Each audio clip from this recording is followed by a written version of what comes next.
Myanmar police have fired gunshots in the air and used water cannon and rubber bullets on protesters. More than 200 people have been arrested.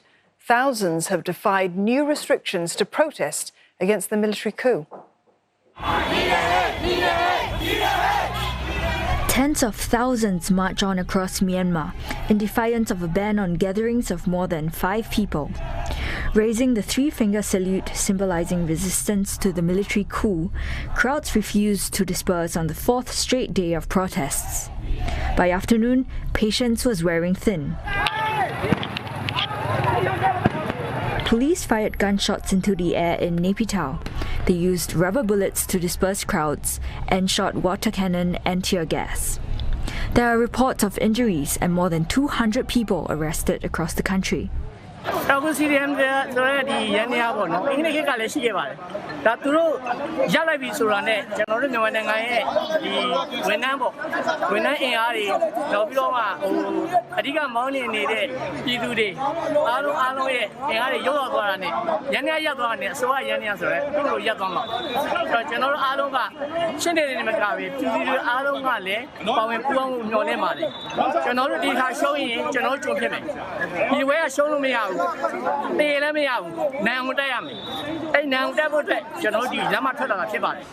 The military government has implemented an overnight curfew in several parts of Myanmar. It's been extended to Yangon and the capital, Naypyidaw. Leong Waikit has been following the latest developments in Myanmar. He joins us live now for more. Waikit, chaos on the ground and arrests and injuries reported. That's right, Dawn. Right now, a lot of attention is on a female protester who is said to be in critical condition. She's 19 years old and she's said to have been shot in the head by police in the capital city of Naypyidaw. It is unclear as of now whether that is a rubber bullet. But one thing is really for sure, as you've seen for yourself on TV, it is very intense nationwide now where protests are concerned. In fact, the protesters whom I'm in touch with, they started their day telling me they feel scared. They were anxious. They're not sure whether or not they should go out to protest. But as we've seen throughout the day, more and more people have spilled the streets. So now we have a very tricky situation where the authorities have been shown to use more force and at the same time, protesters not backing down and showing more open defiance despite the new laws on banning people from gathering as well as having curfews at night.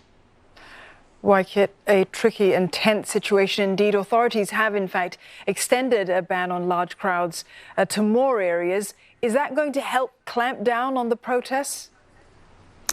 Well, Don, I might be stating the obvious here, but it can go two ways, because if you plot the events in the last week in terms of the enforcement action, if you plot it on the graph, you'll see a gradual curve of increasing intensity from your very early warnings to rubber bullets actually being used. But there was a recent development. If you recall, the Army Chief Min Aung Hlaing made his first televised address yesterday, and in it, he made a very interesting point. He made an effort to say that his current military takeover is different from 1962 and 1988. Now, if we were to read between the lines, one can only logically conclude that he's making an effort to divorce those historical events from his own actions. And what are these? And there is a very similar underlying factor between 1962 and 1988 events, and that is very hard military crackdown on the protesters.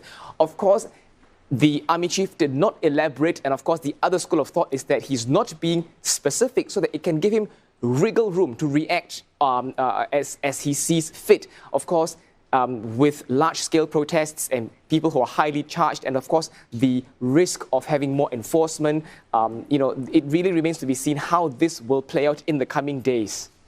Waikit, thank you very much for staying on top of this developing story for us. Leong Waikit there.